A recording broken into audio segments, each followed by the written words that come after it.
معروف لکھاری اور تجزیہ کار حماد غزنوی نے کہا ہے کہ پہلے عمران اپنی مرضی کا آرمی چیف لگانے کے شوق میں حکومت کو گنوا بیٹھے اور پھر اسی شوقینی میں اپنی سیاست داؤ پر لگا لی۔ تاہم army chief general Qamar Bajwa کی جانب سے 22 نومبر کو ریٹائرمنٹ لے کر گھر جانے کا واضح اعلان ان پر بجلی بن کر گرا ہے، جس نے ان کے تمام تر خواب بھسم کر دیے ہیں۔ یاد رہے کہ عمران نے حال ہی میں یہ انوکھی تجویز پیش کی تھی کہ اگلے آرمی چیف کا انتخاب آئندہ حکومت کے قیام تک ملتوی کر دیا جائے اور تب تک جنرل باجوہ اپنے عہدے پر برقرار رہیں۔ خان صاحب نے یہ بھی ارشاد فرمایا تھا کہ نواز شریف اور آصف زرداری کو نیا آرمی چیف لگانے کی اجازت نہیں دی جا سکتی، پر موصوف نے یہ نہیں بتایا کہ یہ قانون اور آئین کی کون سی کتاب میں لکھا ہے۔ حماد کہتے ہیں کہ اب جنرل باجوہ کی جانب سے اپنے وعدے پر قائم رہتے ہوئے نومبر میں ریٹائر ہونے کے عزم کے اظہار نے عمران خان کی تمام غیر آئینی مطالبات پر پانی پھیر کر رکھ دیا ہے۔ چنانچہ اب کھسیانی بلی کی طرح کھمبا نوچے ہوئے موصوف فرماتے ہیں کہ آرمی چیف کوئی بھی آ جائے، مجھے کیا فرق پڑتا ہے۔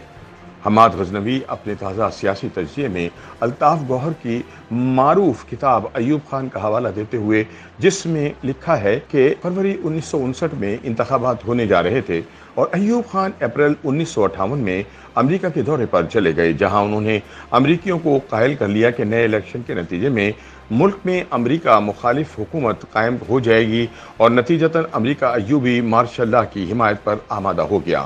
لیکن حماد کہتے ہیں کہ الحمدللہ جنرل باجوہ جنرل ایوب خان سے یکسر مختلف آدمی نکلے ہیں، وہ مارشل لا تو کجا ایکسٹینشن لینے سے بھی انکاری ہیں۔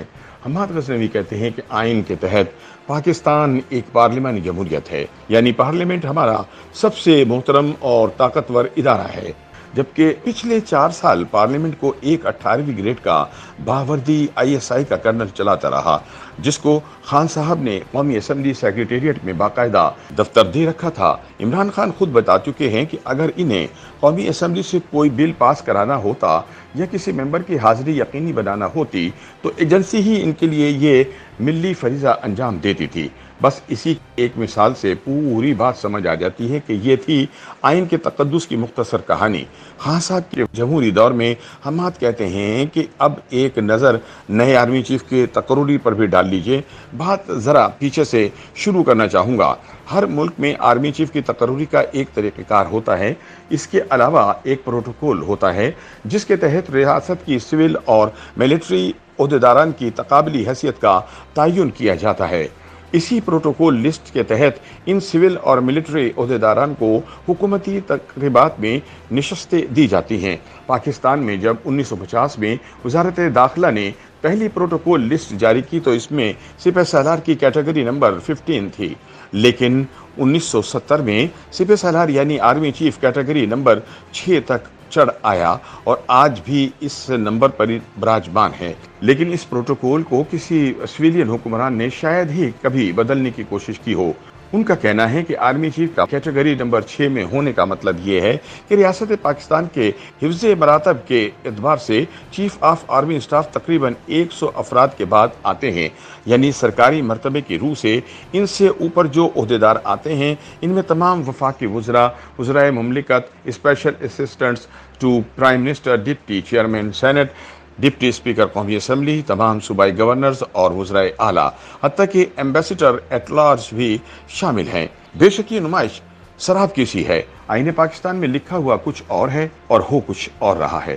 دریا میں ہیں سراب کے دریا، سراب میں ہم خود کو دھوکہ دے کر خود کو چلاک سمجھ رہے ہیں۔ حماقت کی انتہا غالباً اسی کو کہا جائے گا۔ حماد غزنوی کہتے ہیں کہ سرکاری کاغذوں میں حفظ مراتب کے اعتبار سے تقریباً 100ویں نمبر کے ایک صاحب کی تعیناتی نے پورے ملک کو لگ بھگ پچھلے 1 سال سے گرداب میں لپیٹ رکھا ہے۔ ہر طرف یہی گفتگو ہو رہی ہے۔ عوام کو بھی پاک آرمی کی سینیورٹی لسٹ ازبر ہو چکی ہے۔ آدھے درجن جرنیلوں کے نام اور سینیورٹی تو خوانچہ فروشوں کو بھی یاد ہے۔ ایک دوست ابھی کچھ دیر پہلے اس موضوع پر گفتگو کرتے ہوئے 13ویں نمبر پر براجمان جنرل صاحب کا ذکر خیر کر رہے تھے، حتیٰ کہ حکومتیں بھی اسی تعیناتی کے پس منظر میں جا رہی ہیں۔ سیاست بھی اسی محور پر گھوم رہی ہے۔ جماعتوں کے اپنے اپنے فیورٹس ہیں، بلکہ یہ بحث ہی سابق وزیر اعظم اور ان کے فیورٹ سے شروع ہوتی ہے اور عمران ڈو